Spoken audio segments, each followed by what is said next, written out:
Bueno, Sartori les cuento que es así, de los autores fundantes de la ciencia política, ¿ah? De la ciencia política como la entendemos hoy. Y este texto lo seleccionamos porque es muy relevante en este sentido, ¿no? En esto de definir la identidad, si se quiere, de la disciplina, ¿no? ¿Por qué hablamos de ciencia política? ¿Por qué entonces deberíamos tener una disciplina específica para estudiar a la política? ¿Ah? Sartori viene de la filosofía, como podrán notar en cómo desarrolla su texto, ¿no? Y es, como les decía, de los autores fundantes de la disciplina y de entender bien metodológicamente a la disciplina, ¿no? De hecho, uno de los textos clásicos de Sartori tiene que ver con estudiar, por ejemplo, la ingeniería constitucional comparada. Otro de los textos clásicos de Sartori tiene que ver con estudiar los partidos y los sistemas de partidos. Y justamente el análisis que él marca en ese sentido es, como les decía, fundante, ¿no? De cómo entendemos estos fenómenos hoy en día, de cómo podemos clasificar a los partidos dentro de un sistema, ¿tá? De cómo podemos entender esto en relación con los sistemas electorales, ¿no? Y en este texto, entonces, en este texto que estamos viendo hoy, lo que va a tratar de hacer es de definir estos, primero de identificar, y por eso va tanto a la raíz de los términos, de dónde nace este vocablo de la política, cómo entendemos eso y cómo lo entendemos etimológicamente, ¿no? Cómo lo entendemos desde los orígenes, justamente, de lo que es, digamos que la creación o el nacimiento de esa palabra, ¿no? Y fíjense que en uno de los momentos de este texto, Sartori nos hace referencia, por ejemplo, a Hobbes, ¿no? Y nos dice una frase del Leviatán que podría ser parte de lecturas que podríamos hacer desde la teoría crítica más actual hoy en día, ¿no? Parece casi del siglo XX, ¿no? Cuando nos dice el primer poder que tenía el Leviatán era el poder de nombrar, ¿no? Entonces el poder de la palabra en toda su dimensión, ¿no? Y este texto es un texto que va justamente a analizar el poder de la palabra. El texto empieza definiendo, ¿no?, a la ciencia política en función de dos variables. Primero, lo que nos dice es que nos tenemos que fijar en el estado de la organización del saber, ¿no? Y ahí nos dice, una primera distinción es entre ciencia y filosofía. Recuerdan que les decía, Sartori viene de la filosofía, ¿no?, pero no va a escribir como filósofo político. Él se para como cientista político, ¿no? Y ahí ya tenemos una primera aproximación a cómo ve el rol justamente de quienes estudian a la política, ¿no? La política justamente para ser estudiada desde una ciencia, ¿tá? Cuando nos paramos del lugar de la ciencia, no nos estamos parando desde cualquier lugar, ¿no? Nos estamos parando, por ejemplo, desde un lugar que tiene determinada metodología, determinada lógica, ¿tá?, determinada replicabilidad también, ¿tá?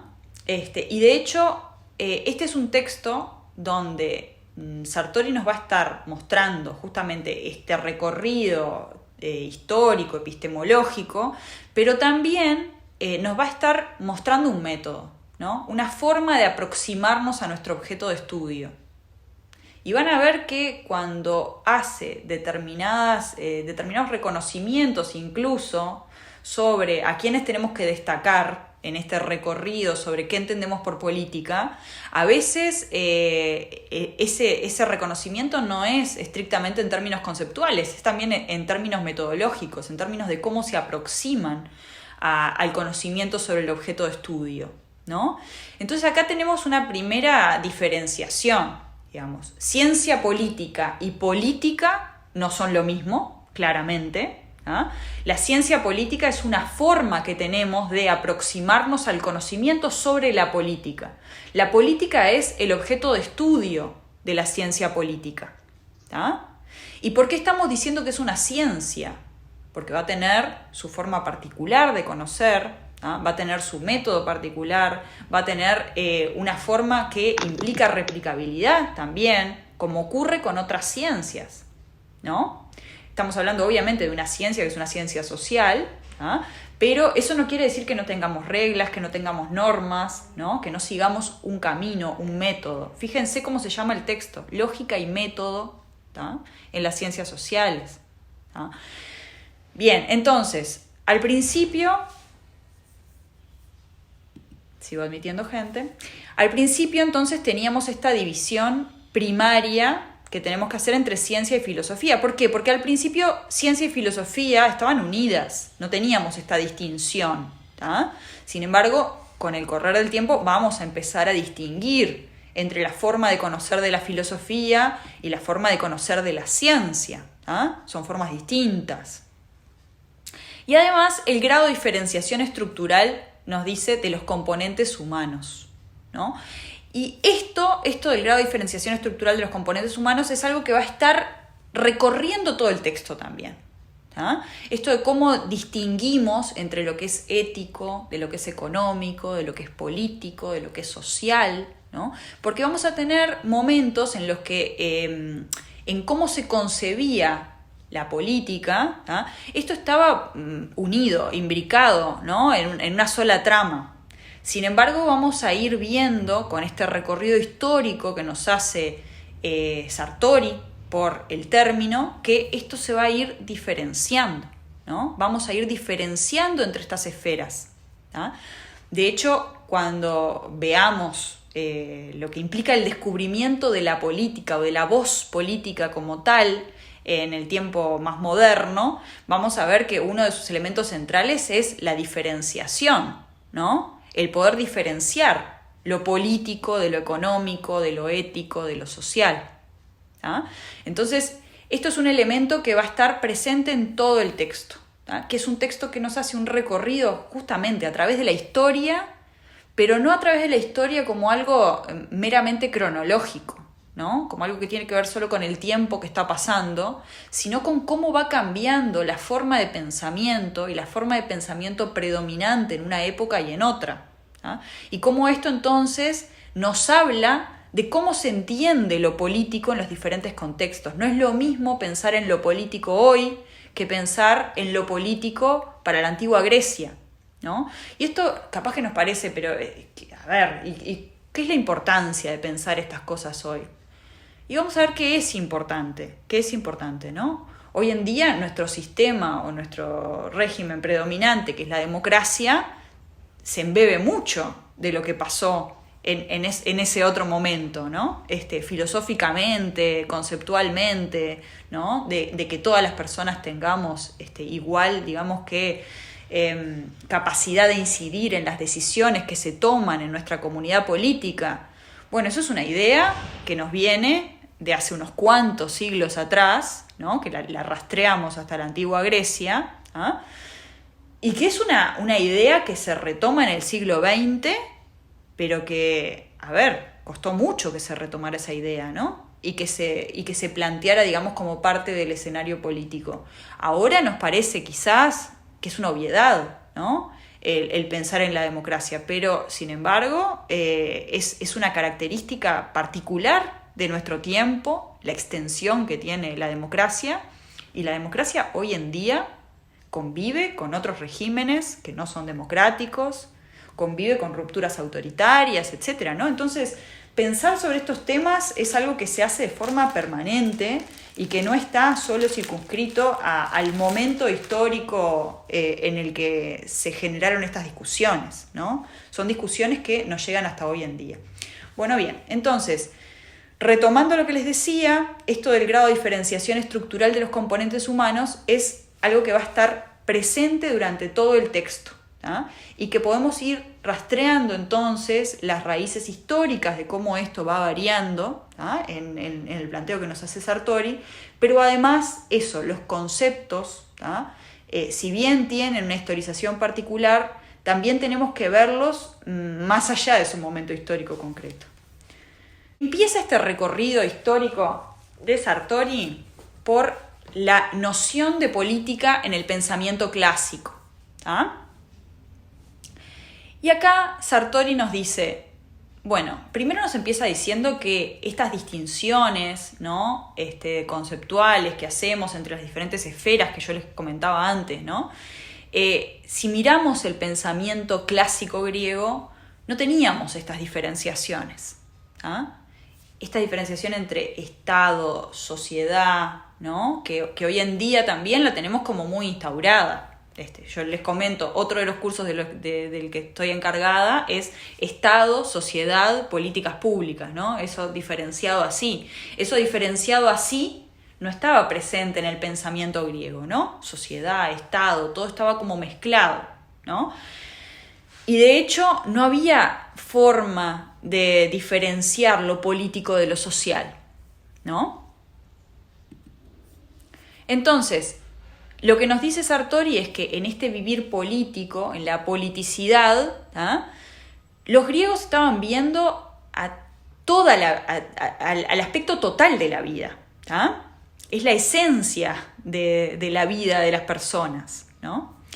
Y allí nos aparece por primera vez Aristóteles, ¿no? Aristóteles con un término que quizás, si bien es un término griego, que hoy decían que cuestan un poco los términos griegos, pero este término quizás lo han escuchado. De hecho, hay una columna en la prensa de un politólogo uruguayo que se llama así, ¿no? Sum politicón. ¿Qué quiere decir esto? Este término de Aristóteles hace referencia a que el hombre es un animal político. Entonces, en esto de que el hombre es un animal político, hay diferentes apreciaciones. De hecho, Sartori nos hace también una lectura crítica sobre las diferentes traducciones que hubo de esto del hombre como animal político. De hecho, no sé si recuerdan esto de que el hombre es un animal político y social, ¿no? Que Santo Tomás de Aquino, uno de los traductores de Aristóteles, empieza a traducirlo de esta forma, ¿no? A este término sum politicón. Bueno, sin embargo, Sartori nos dice que acá hay un error conceptual. ¿Por qué? Porque los griegos no distinguían entre la diferencia, digamos, entre social y político, ¿no? Lo político, si se quiere, englobaba todo. Este vivir político, ¿no? El vivir en la polis, ¿se acuerdan que la polis era la ciudad-estado griega, ¿no? Atenas, por ejemplo, cuando piensan en Atenas, ¿no? Se imaginan justamente esa imagen, digamos, de cómo era el vivir colectivo de los griegos, que era una ciudad, les parece, de grandes dimensiones, de dimensiones pequeñas. Esto que parece una tontería, preguntarles por las dimensiones, es importante. Fíjense que era una ciudad de cercanías, ¿no? de un conocimiento cercano de las personas. En este tipo, digamos, de ciudades-estado es que empieza a surgir esta idea de la democracia. De hecho, Aristóteles es uno de los grandes teóricos de la democracia como la entendemos hoy, ¿no? Y de pensar entonces que las personas tienen isonomía, isagoría, ¿no? Iso, igualdad, nomía viene de norma, ¿no? O sea, son iguales frente a las distintas normas. Isagoría, otro término griego, igualdad en el ágora, ¿no? El ágora es el lugar donde se expresan públicamente las diferentes opiniones. La luminosidad justamente de la política es el poder actuar en conjunto. Esta idea que después la vamos a ver retomada en Hannah Arendt, por ejemplo, cuando piensa la política, ¿no? La idea entonces de que la política es ese espacio de lo luminoso, ese espacio donde ocurre, digamos, algo muy distinto a lo que puede ocurrir en el ámbito de lo privado, ¿no? Y también es una distinción entre lo público y lo privado que va a acompañar a cómo se lee la política hasta hace muy poco tiempo, ¿no? Esto, digamos, de que lo público, lo político, es ese espacio público, justamente, del ágora, donde se puede expresar algo que es visto y oído por toda la comunidad. Y que ese es el espacio de lo político. Esta es una visión clásica que, como les decía, ¿no? Nos acompaña o acompañó gran parte de la reflexión sobre la teoría política durante el siglo XX, ¿no? Con muchas críticas también en la actualidad sobre dónde se produce política, ¿no? Que no solo en el espacio caracterizado clásicamente como público ocurre, ¿no? Piensen, por ejemplo, en todo lo que ha sido el planteamiento desde diferentes movimientos sociales, por ejemplo, respecto a cómo se produce también política en el ámbito privado. Aristóteles veía a este sum politikon, ¿no? Como casi como la antropología, ¿no? Humana, ¿no? O de los hombres ciudadanos, digamos, que también era un concepto, también, si lo miramos críticamente, bastante recortado de lo que es la ciudadanía. O sea, hoy en día esa visión, digamos, abarca a un universalismo mucho más inclusivo que lo hacía en la época griega, ¿no? Otra de las frases que podemos retomar de Aristóteles es: el silencio es la joya de la mujer, ¿no? ¿Quiénes eran los ciudadanos en esa época? Bueno, era un grupo de esa comunidad, digamos, política. Convivía esto con la exclusión, por supuesto, de las mujeres y de los esclavos, ¿no? Pero en fin, entre quienes eran categorizados como ciudadanos se generaba esto, digamos, que de la isonomía, isagoría que estábamos hablando recién, ¿no? Y de hecho, incluso Aristóteles mismo era un meteco, ¿no? Un extranjero en la ciudad-estado donde vivía, y por lo tanto no tenía derechos políticos como sí tenían los ciudadanos, ¿no? Pero bueno, Aristóteles también va a retomar esto, digamos, de que el hombre que no participa de la vida política, de esa vida político-social, digamos, entendiendo como que lo político abarca todo, ¿no? De su comunidad, era un idion, ¿no? Que es la raíz del término actual idiota, ¿no? Menos que un hombre, ¿no? Esa era la visión que había entonces en esta noción clásica sobre lo político y la política, ¿no?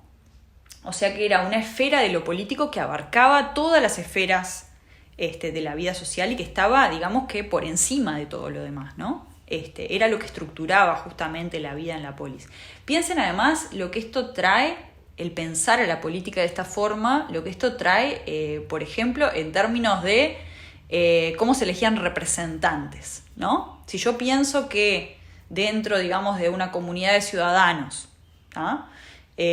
Todas las personas son así, completamente iguales para intervenir en la vida política de la comunidad, ¿ah? ¿Cómo podría seleccionar a los representantes? Claro, cualquier persona tenía la misma capacidad que otra para incidir en lo que era la vida pública de la comunidad, ¿no? O sea, tan radical era el planteamiento que sorteo, ¿no? Bien, eso si pensamos en la idea de política en el pensamiento clásico, ¿tá? Ahora, Sartori en este trayecto que nos está haciendo, ¿no? nos lleva también a las cívitas, o sea, de la polis griega pasamos a la civitas romana, ¿no? Y ahí, por eso es que es tan minucioso Sartori con cómo se utilizan los términos, las palabras, retomar la raíz de las palabras, ¿no? Porque también a partir de eso y de cómo se traducen los términos, ¿ah? Él va reconstruyendo una forma de entender lo que pasaba en determinados contextos, pero desde coordenadas más actuales, ¿no? ¿Qué quiero decir con esto? Que cuando habla, por ejemplo, de cómo se traduce, por ejemplo, polis, ¿no? Polis que se traduce al latín, ¿no? Si pensamos en lo romano, ¿no? Por civitas, ¿tá? Nos dice, pero la polis y las civitas no eran lo mismo. No podemos decir que la polis griega, como estábamos hablando, con las dimensiones que tenía, con las cercanías que tenía, era lo mismo que la civitas romana, ¿tá? Que fíjense que ya estamos hablando de algo muchísimo más grande, donde se diluye, ¿tá? Ese vivir político al que aludía la polis griega, ¿no? Entonces, nos dice justamente, las cívitas tienen una politicidad diluida en comparación con la polis. ¿Ah? Y ahí es que empieza a emerger esta distinción, ¿ah?, que vemos entre lo social y lo político. Vamos a ver lo que nos dice Sartori. Si el mundo antiguo concluye su parábola dejando a la posteridad no solo la imagen de un animal político, sino también de un animal social, ¿ah?, estas dos representaciones no son un desdoblamiento entre la esfera de lo político y la esfera de lo social que caracteriza la polémica de nuestro tiempo. ¿Ah? ¿Por qué? Porque nos dice, el animal social, que podemos asociar más ¿a cuál? ¿A la polis o a las cívitas? A las cívitas, y el animal político justamente a la polis, ¿no? O sea, nos dice, el animal social, ¿ah?, y el animal político no están coexistiendo, ¿ah? No son dos caras de una misma persona. Son dos antropologías sustitutivas, nos dice. O sea, son dos formas distintas de concebir esta esencia de lo humano. ¿Tá? Y nos dice, la política y la politicidad no se perciben de forma vertical. ¿Ah? Hay una idea de horizontalidad. Fíjense en esto que les decía de la forma de elección. También en esa forma de elección está concebida una forma de horizontalidad, ¿no? De pensar entonces que cualquier ciudadano de esta polis podía entonces participar de igual forma de la toma de decisiones.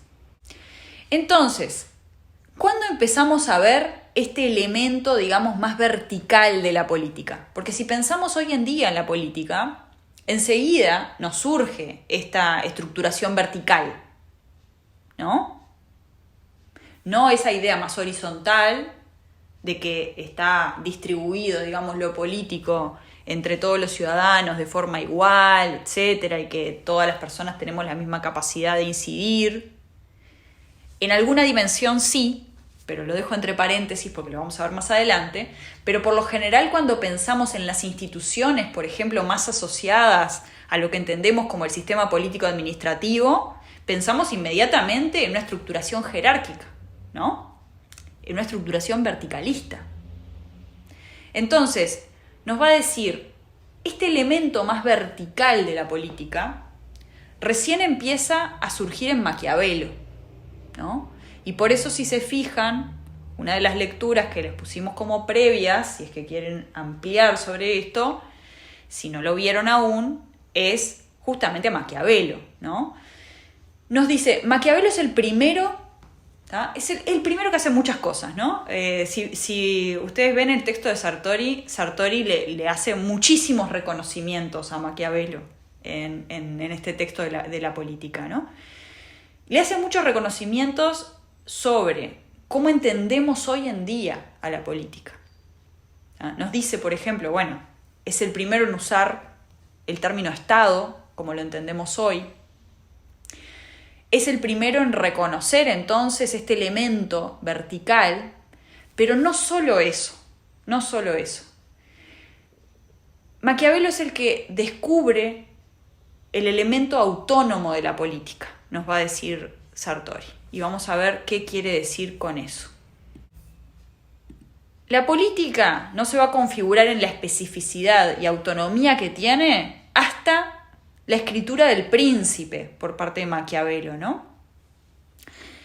Entonces, este libro para Sartori sintetiza justamente el discurso característicamente político por su verticalidad, pero no solo por su verticalidad. ¿Se acuerdan qué hace Maquiavelo en El Príncipe?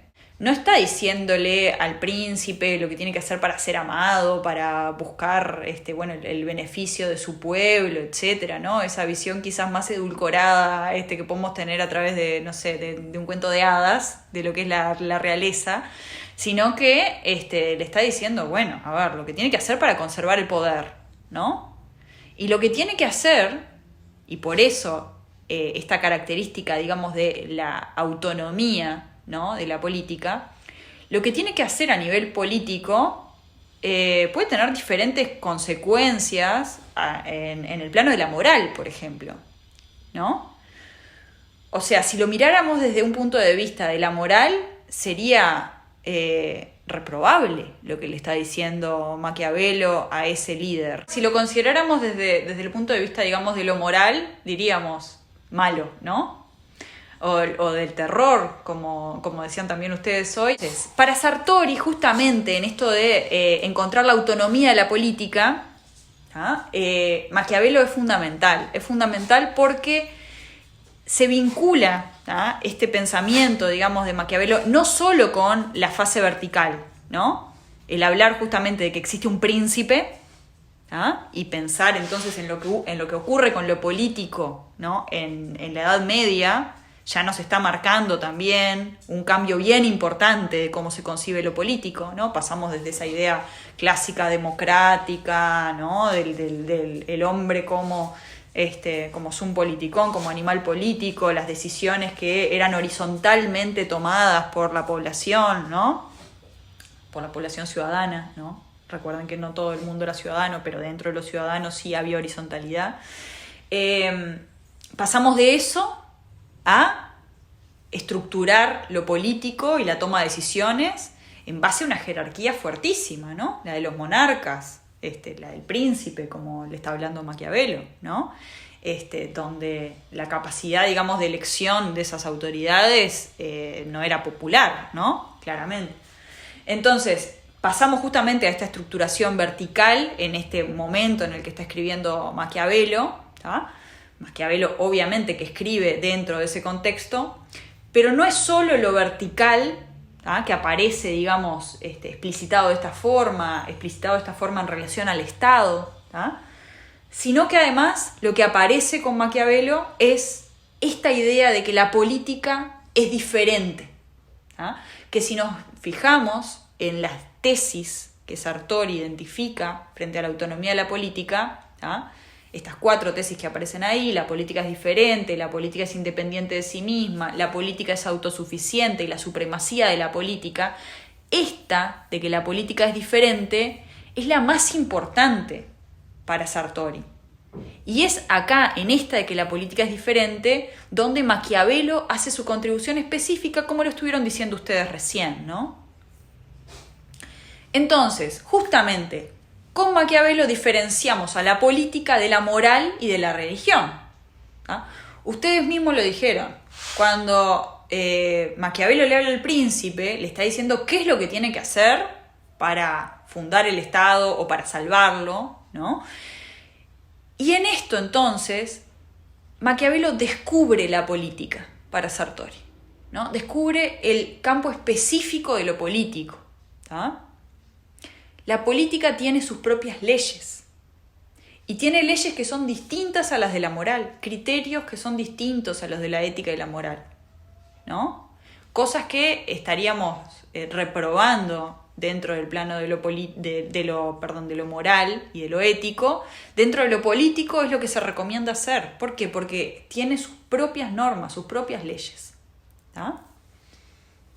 Y vamos a ver que incluso podemos establecer un paralelismo entre esto que nos está marcando Maquiavelo y lo que vamos a ver con Schmitt más adelante, cuando nos esté marcando las esferas justamente en donde transcurre lo político. Bien. ¿Qué pasa con Hobbes? Que se acuerdan que al principio de la clase yo les traje una frase de Hobbes, ¿no? Hobbes, ¿se acuerdan que es el del Leviatán y es el del hombre, es el lobo del hombre, ¿no? Nos digamos que de los teóricos que trata de justificar la monarquía absoluta, ¿no? Tratando, digamos, de historizar un contrato originario. Entonces es incluso superior al planteamiento de Maquiavelo en ese sentido, porque, o sea, ya el gobernante no es que siga sus propias reglas, sino que incluso las crea, ¿no? Entonces es más autónoma todavía la política en ese razonamiento de Hobbes. Diciendo varios elementos que densifican, creo yo, lo que es la concepción de la política, sin duda, pero hay muchos de esos elementos que si lo analizáramos con los mismos lentes que nos está diciendo Sartori en este texto, deberíamos decir, bueno, pero entonces Hobbes tiene la misma paternidad, digamos, sobre el concepto de política que le está atribuyendo a Maquiavelo con esa singularidad, ¿no? ¿Por qué Maquiavelo sí y Hobbes no? ¿No? Porque, bueno, el Leviatán genera sus propias reglas, como estaban diciendo ustedes, ¿no? O sea, genera la política en sí, o sea, no solo se guía, digamos, que por las reglas que están establecidas, ¿no?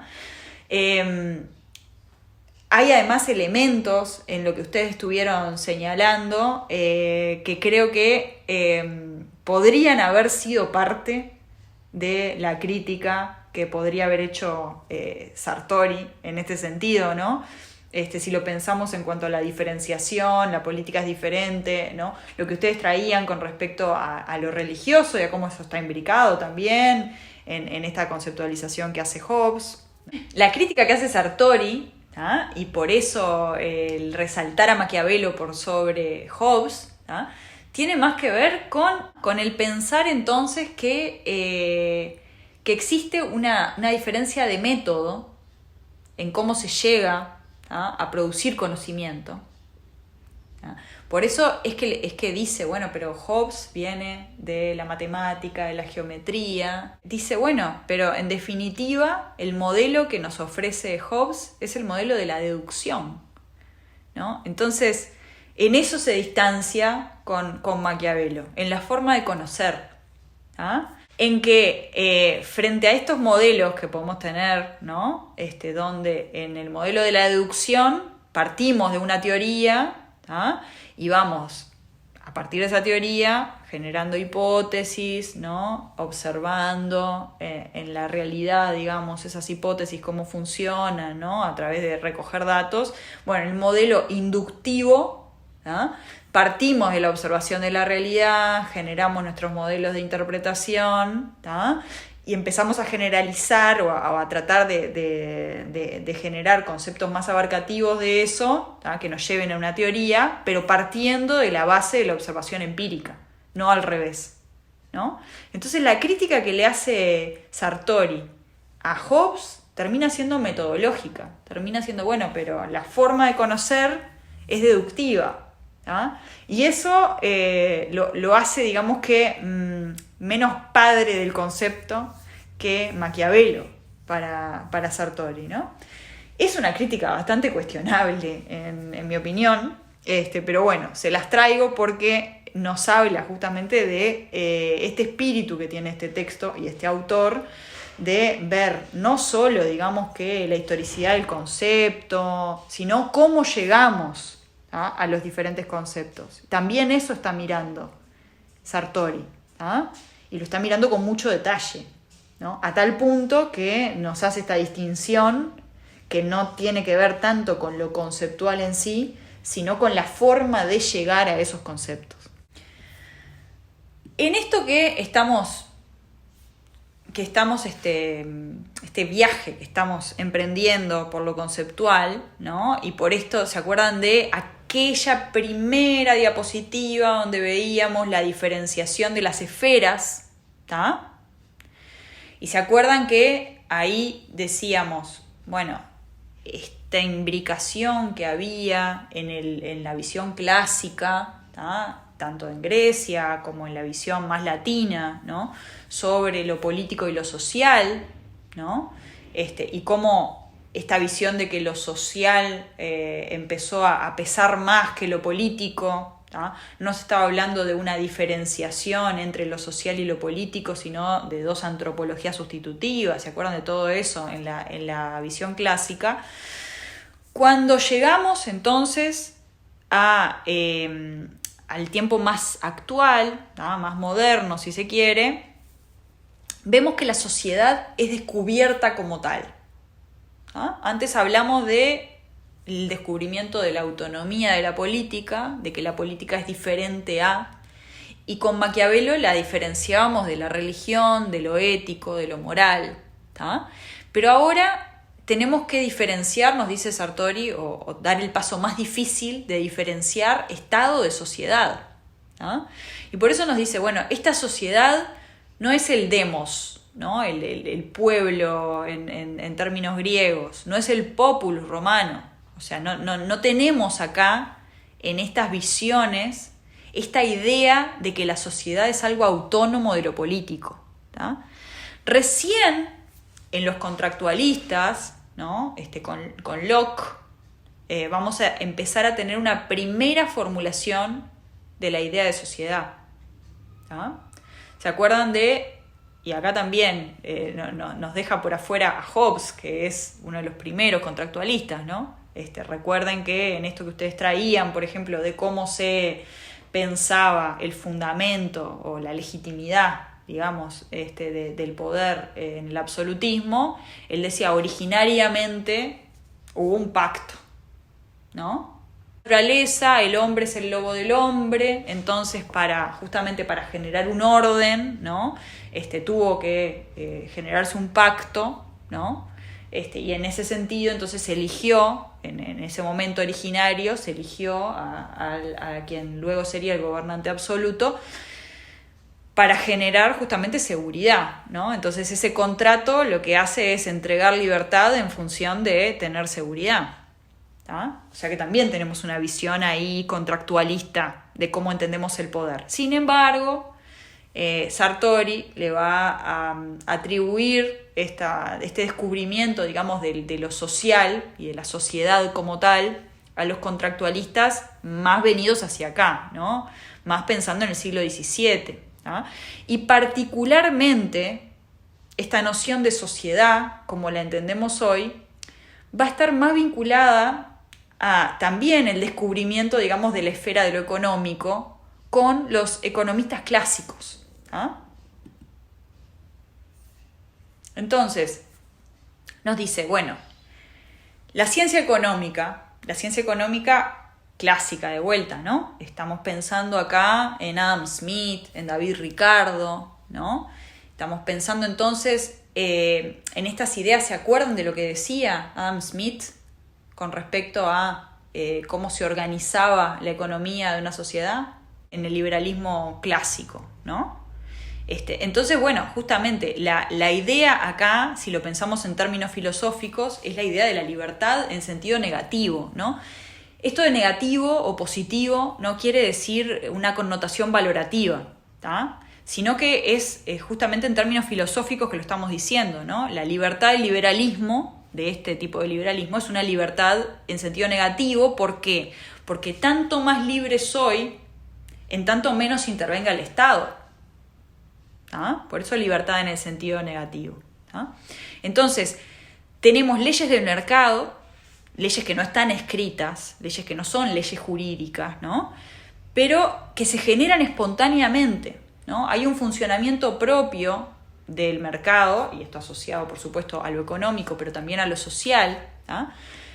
Y entonces tenemos con estos planteos, nos dice Sartori, un descubrimiento de la esfera de lo social y un descubrimiento de la esfera de lo económico como algo autónomo e independiente de lo político, ¿no? Lo político tiene su esfera, lo social tiene su esfera, lo económico tiene su esfera. Y con este razonamiento desde lo económico, de cierta forma hay un descubrimiento. Si antes podíamos decir Maquiavelo descubrió a la política, bueno, los economistas liberales podríamos decir que para Sartori descubrieron a la sociedad. ¿Ah?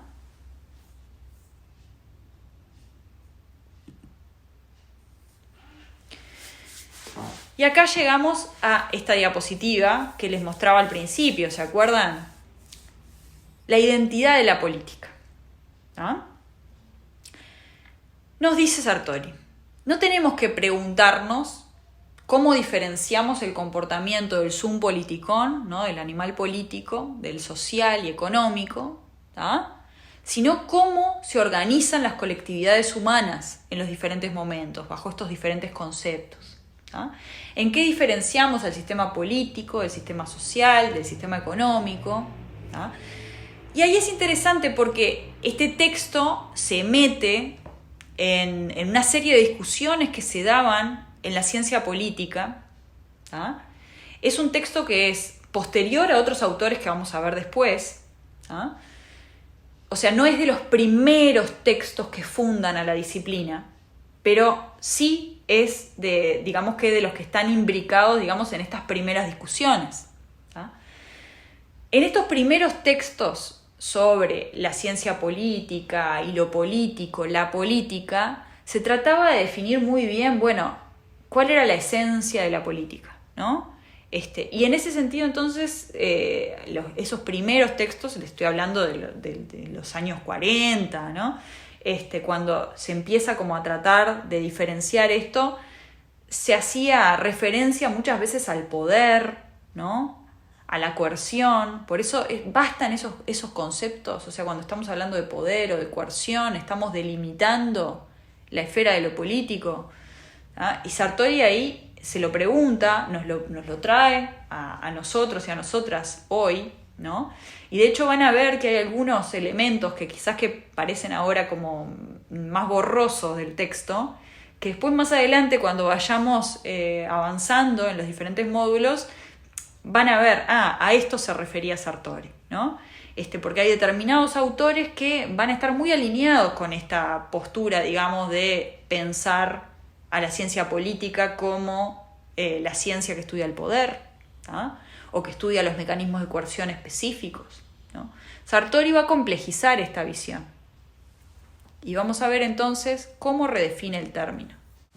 Entonces, empezamos hablando de la horizontalidad griega, ¿se acuerdan?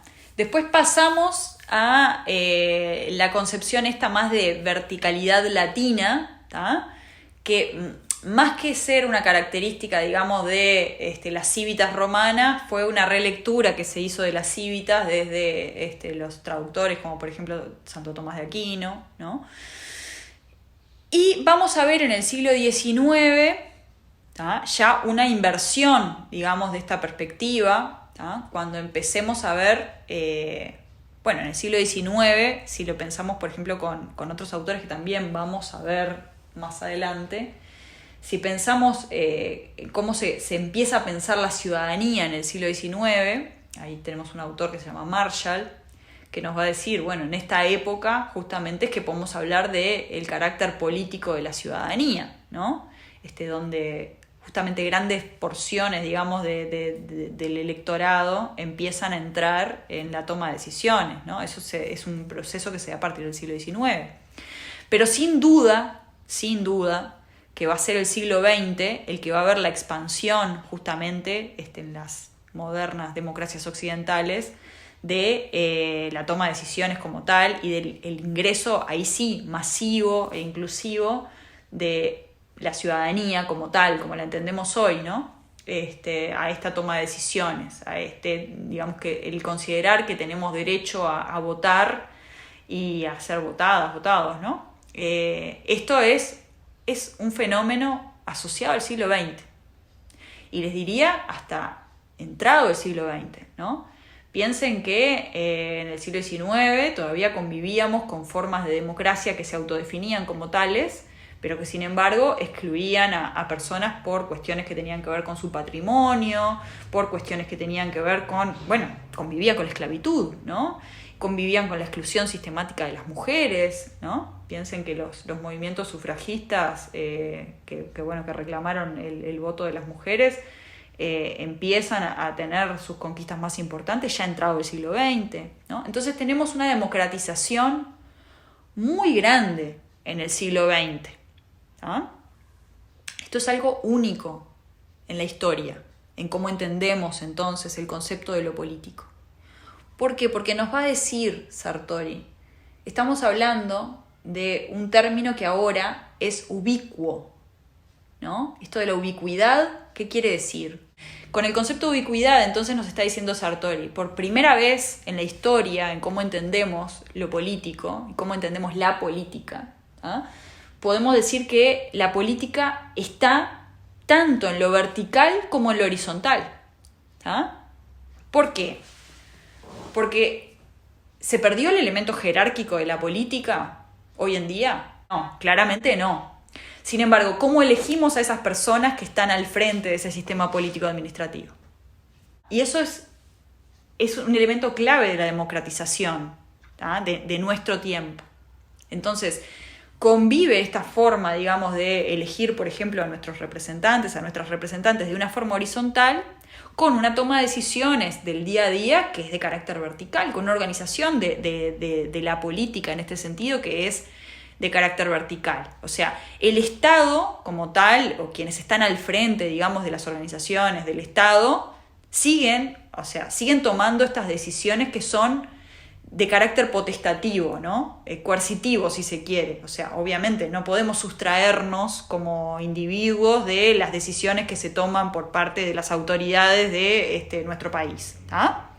Pero, sin embargo, como definimos quiénes están en esos lugares, es de una forma que es horizontal. Si pensamos en cómo se concebía la horizontalidad en un sentido clásico, ¿no?, de la política. Y además nos va a decir Sartori, una ampliación de la órbita de lo político que ya no solo incluye lo estatal. Esto de que tenemos un sistema político donde tenemos elementos entonces políticos que incluyen lo no institucional. Para ir terminando ya, porque no sé en qué hora estamos, pero debemos estar así, ya sobre la hora. ¿Qué es lo característico, nos va a decir este autor, de la política en nuestro tiempo? Es esto. Las decisiones políticas son las únicas que se aplican hacia todos los ciudadanos y las ciudadanas con fuerza. O sea, no podemos sustraernos de esas decisiones. Está el elemento coercitivo ahí presente, ¿no? Pero podemos definir a estas decisiones políticas como decisiones colectivizadas soberanas en distintas áreas, que toman jerarquías políticas de las cuales es más difícil sustraerse, ¿no?